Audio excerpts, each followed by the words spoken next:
자, 유튜브 시청자 여러분들 반갑습니다. 얼음사이다입니다. 자, 여러분들 요즘요, 북한에서 식량난이 그렇게 심각하다라고 합니다. 북한의 식량난이 심각하다라고 합니다.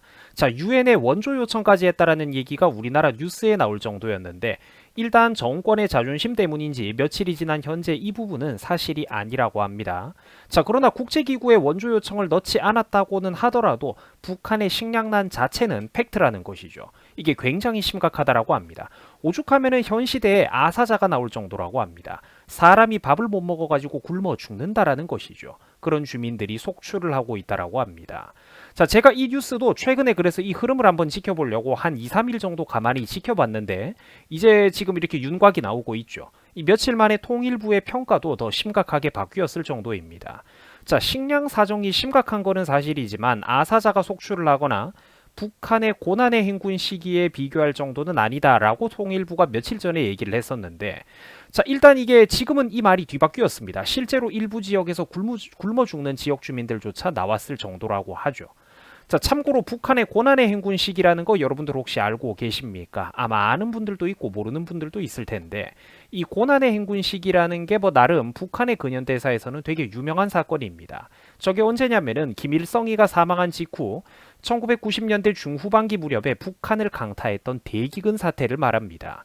자, 공산주의 경제 시스템 특유의 비효율성은 여러분들도 잘 아시죠. 그리고 또 무리하게 저 사람들이 가난하니까 먹고 살려고 농사를 지으면서 산을 무리하게 개간하다 보니까 어떻게 됩니까? 산림이 헐벗으면서 태풍이나 홍수에 취약해졌죠. 그러다가 실제로 태풍과 홍수까지 오면서 대규모 산사태가 일어나고 농경지가 전부 다 없어져 버리는 등 여러 가지 악조건들이 제대로 겹치면서 북한의 대규모 기근 사태가 발생했던 게 바로 고난의 행군 시기입니다. 그래서 저게 어느 정도냐면은 자료마다 차이는 있지만 적어도 그 당시에 약 46만 명 이상의 사람들이 아사했다라고 합니다. 그 기근의 참상이 얼마나 무시무시했는지 우리가 익히 짐작하고도 남음이 있습니다. 자, 자료에 따라서 흔히 100만이나 200만 명 이상의 사람들이 굶어 죽었다라는 표현도 심심찮게 등장을 하는데 최소 일단 정확한 거는 4, 50만 명 이상이 아사를 했다라고 하니까 사실 이게 어떻게 보면은 우리 대한민국 사람들 입장에서는 진짜 상상조차 하기 힘든 그런 참혹한 어떤 역사의 단면입니다. 자, 나 한 사람만 똑똑하고 잘났다라는 게 아니라 그 나라의 어떤 정치 지도부가 들어서서 이 거대한 사회 전체가 크게 봤을 때 어떤 방향으로 흘러가느냐에 따라서 우리 같은 일반 개인들은 너무나도 나약하고 힘이 없다라는 것이죠. 이 국민들의 민생이라는 게 저렇게 무시무시한 영향을 받게 된다라는 겁니다. 정치 지도부가 어떤 정치 지도부가 들어서느냐에 따라서 말이죠. 그러니까 부디 우리나라 국민들도 현명해지고 투표를 제발 좀 잘해야 되겠죠. 자, 아까 우리나라 주요 뉴스에서도 북한이 유엔의 식량 지원까지 요청했다라고 뉴스 보도가 나왔을 정도였는데 며칠이 지난 현재 시점에서 이 부분은 일단 사실이 아닌 걸로 밝혀지고 있습니다. 자, 유엔 세계 식량 계획 기구의 아시아 태평양 지부 대변인이라는 사람이 팩트 체크를 내줬는데 지난 17일 미국의 소리인 그 VOA 방송과의 인터뷰에서 얘기를 해줬습니다. 그 사람의 말인즉슨 북한이 공식적인 식량 지원 요청은 아직까지 하지 않았다라고 얘기를 했어요. 물론 근데 이게 뭐 그렇게 큰 의미가 있는 거는 아니고 우리나라 뉴스가 이제 며칠 전에 조금 이렇게 오보를 했다라는 얘기를 하는 것이고 이게 뭐 그렇게 의미가 있는 거는 아니죠. 북한 김정은 정권이 일말의 자존심을 부려가지고 뭐 국제사회에 손을 벌리지는 않는다 뿐이지 북한이 식량 기근에 시달리고 있는 거는 사실이다. 식량난에 휩싸여 있다. 요거는 팩트라고 우리가 해석을 할 수가 있겠습니다. 자, 북한의 식량 수요는 물론 이런 것들은 자료에 따라서 차이가 조금 있지만요. 북한의 식량 수요는 대략 연간 560만 톤 정도 필요하다라고 합니다. 그런데 공급량은 해마다 거의 100만 톤 이상씩 부족하다라고 하죠.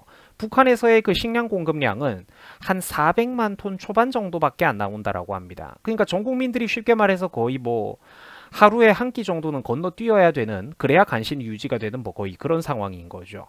자, 단순히 식량을 100만 톤, 200만 톤이라고 하면 우리가 솔직히 잘 감이 안 올 텐데요. 북한 정권이 최근에 미사일을 실험하고 도발한다라고 공중에 날려버린 돈과 비교를 해보면은 이 현대사회 돈의 가치가 그래도 이 식량과 비교했을 때 얼마나 높은지 우리가 직관적으로 비교를 해볼 만한 것들이 있습니다. 자, 북한 김정은은 미사일 도발 비용으로 지난해에만 최소 2억 달러에서 5억 6천만 달러의 정도의 돈을 허공에 날렸습니다. 이게 얼마냐면은 우리 돈으로 약 2,500억에서 7,200억 정도 되는 돈입니다. 자, 물론 우리 개인 입장에서는 이게 거대한 돈이지만 국가 경제 단위에서 보면은 이 2천억이나 5천억, 7천억이라는 돈이 뭐 그렇게까지 엄청난 돈은 아니죠. 우리가 흔히 뉴스에서 보는 단위입니다. 자, 그런데 저 정도 비용만 있어도 이거를 식량으로 돌리면은 엄청난 많은 사람들을 구할 수 있다라는 겁니다. 북한의 식량 부족분 전체에서 적어도 60%가량은 충당 가능한 금액이라고 하죠. 자, 우리가 뉴스를 보면은 문재인 정권 시절에 툭 하면은 일자리 예산으로 80조를 날렸다느니 탈원전하면서 호남 지역에 풍력 발전 단지 도배한다면서 40조, 50조 원씩 쏟아붓는다라는 얘기를 우리가 지겹게 들었었는데 실제로는 수천억 원 정도의 돈만 저렇게 똑바로 써도 저런 푼돈만 똑바로 써도 북한 같은 나라에서는 한 나라의 식량 문제 상당 부분을 감당할 수가 있다라는 겁니다. 근데 쟤네들은 저거를 허공에 날려버리고 있죠. 이런 거를 보면 참 인간 세상의 어떤 현실이 정말로 비극이 따로 없습니다. 알다시피 북한은 이제 지난해뿐만 아니라 올해 새해에도 최근에 또 며칠 전에 미사일 도발을 감행을 했습니다. 자, 저런 수백 수천억 원의 돈을 저것들은 미사일 발사하고 불꽃놀이 하면서 주변 국가들을 위협하고 평화를 깨뜨리는데 허세를 부리는데 그 돈을 허공에 날려버리고 있죠. 저 돈이면은 북한 주민들 수십만 명, 수백만 명들에게 밥을 채워줄 수가 있는데 말입니다. 밥을 먹일 수 있는데 말이죠. 자, 심지어 북한은 지난해 말 러시아와 교역을 재개하면서 이것들이 또 웃긴 게 있어요. 북한이 러시아랑 교역을 재개하면서 주민들에게 필요한 그 일반 생필품보다 가장 먼저 뭘 수입을 했냐면 김정은 자기 가족들이 타고 다닐 백마부터 수입을 했습니다. 가장 먼저 수입을 했다라고 해요. 그 하얀색 말입니다. 여러분들이 생각하는 그 타고 다니는 말 그거 맞아요. 자, 품종 좋은 사치스러운 백마를 왜 수입을 했을까요? 이런 짓거리 하려고 하는 겁니다. 국민들 수천 수만 명의 어떤 목숨이나 생계보다 자기 이미지 정치와 정권의 존립이 우선이기 때문에 그렇습니다. 자, 이렇게 힘들고 어려운 상황일수록 이미지팔이나 하면서 정권의 권위와 신화, 상징성을 만들어 보겠다, 내세워 보겠다라는 것이죠. 그 시청자분들도 뉴스에서 한 번씩 이 웃긴 사진을 보셨겠지만 이런 짓거리 하고 다니는 겁니다. 김정은은 종종 백마를 타고 다니면서 백두산에 올라가는 식으로 어떤 선전 사진을 찍어가지고 언론에 전파하고는 했습니다. 이 진짜 뭐 현대판 사실상 왕가가 따로 없죠. 왕족이 따로 없습니다. 자, 그런데 대한민국 국민인 우리 입장에서 보면은 여러분들 저게 멋있는 사진이 아니죠. 진짜 이제 좀 뭐라고 말을 하면은 입이 아픈 웃음이 터져 나오는 어떤 그런 부끄러운 모습입니다.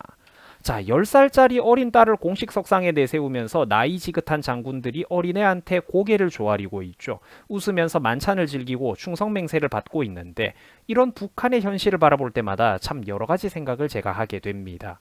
자, 실제로는 우리나라도 얼마든지 저런 비참한 처지가 될 수도 있었죠. 그리고 앞으로도 우리가 잘못하면은 저런 것들에게 지배받고 살아야 될 수도 있습니다. 부디 대한민국 국민들이 정신을 차려야 되겠죠. 북한이 그러니까 저런 참담한 모습을 한번 보세요. 저것들이 저렇게 배부르게 호화로운 음식으로 만찬을 즐기고 할 시간에 북한의 일반 주민들은 옥수수나 감자가루조차 없어가지고 못 먹고 살고 배를 굶고 있습니다. 아사자가 속출을 하고 있다라고 하죠. 그 민생에 신경을 쓰는 게 바람직한 것 아니겠습니까?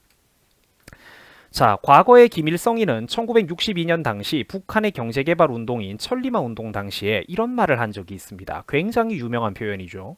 모든 사람들이 이 밥, 쌀밥에 고깃국을 먹으면서 기와집에서 비단 옷을 입고 생활하도록 하겠다라고 얘기를 했었습니다.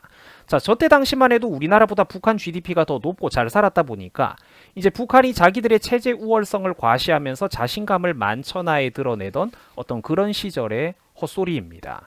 자, 그러나 그 이후 두 나라의 운명이 어떻게 됐습니까? 완전히 뒤바뀌었죠.